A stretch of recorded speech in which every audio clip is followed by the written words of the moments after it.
One thing that is fascinating about my field is that you have this interconnection between theory and experiment many times. There's two parts of the progress that we go along.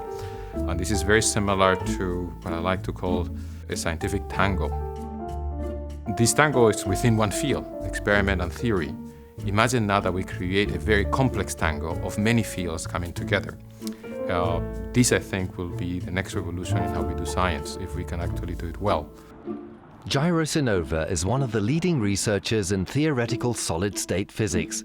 After a research career in the US, he is establishing a professorship in theoretical physics at the University of Mainz. His prediction of the intrinsic spin Hall effect is a milestone in semiconductor physics. His still relatively young research field is called Spintronics. One of the huge challenges that technology has now is that for processing information, you can only use, or is only used, the electric current, the charged part of the electron, and that creates a lot of heat. If you've noticed, your computers are not getting any faster at all. Spintronics could also help to drive developments in computer technology, because sooner or later, the industry will be forced to search for fundamentally new technologies. Traditional silicon chips seem to have reached their limits. Millions of transistors concentrated on the tiniest surfaces are causing an explosion in power consumption. And significant leaps in computing speed have almost become impossible.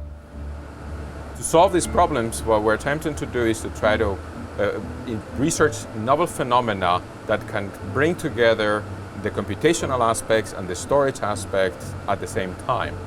For that, we actually need to discover how to manipulate magnetization and currents of electrons that create the computation at the same time.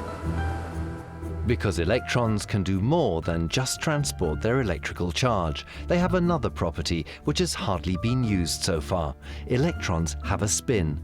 This spin is a quantum mechanical property of elementary particles and always manifests itself in two variations, so it is suitable for binary information systems.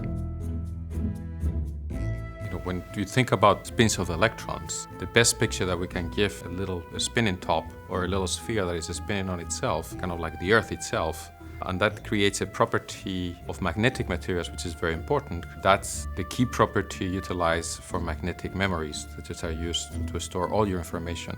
That picture, unfortunately, can only be taken so far, because in reality it is a quantum object.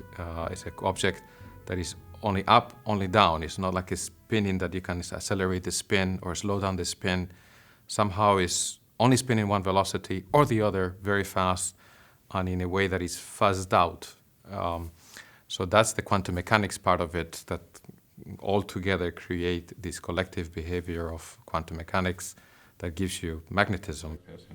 This type of Spintronics, the combination of subatomic magnetism and electronics, might generate devices with completely new properties. Spintronics is a multidisciplinary field and a booming branch of solid-state research. In the search for ferromagnetic semiconductors, both theoretical and practical knowledge is required. I've never met a good experimentalist that would not be a good theorist. I have met many theorists that could never be experimentalists. I think my advantage is that I really enjoy to know what experimentalists do. So many times I go into an experimental lab and begin to ask questions that I would never expect that a theorist would ask. Because it's fascinating. You actually get to know, it's like, well, when you measure this, you really do that? Really? That simple?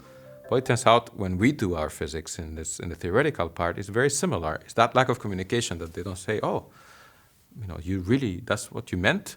So that's the part that I think is the difference. Is they're both extremely challenging, but we also have to remember that physics, above all, is an experimental science. Together with his team, Sinova wants to complement the strength of existing experimental work in Mainz with theoretical research focusing on the electronic and magnetic properties of condensed matter.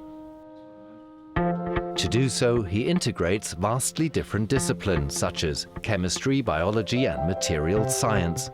This is the way completely new ideas and approaches are generated.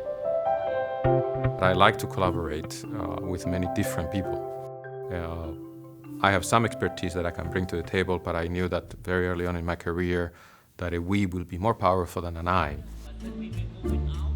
In the coming years, Jairo Sinova will set up and be associated with a number of interdisciplinary research centers, and thus fundamentally drive and shape the research landscape in Germany.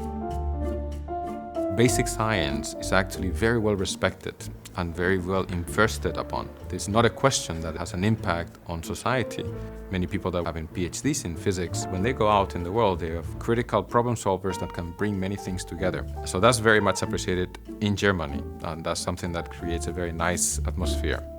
This is one of the things why the Humboldt Award is one of the very, very tempting things for me, because it allows that opportunity to be created, to focus on creating these centers that will bring young people and top scientists of different fields together.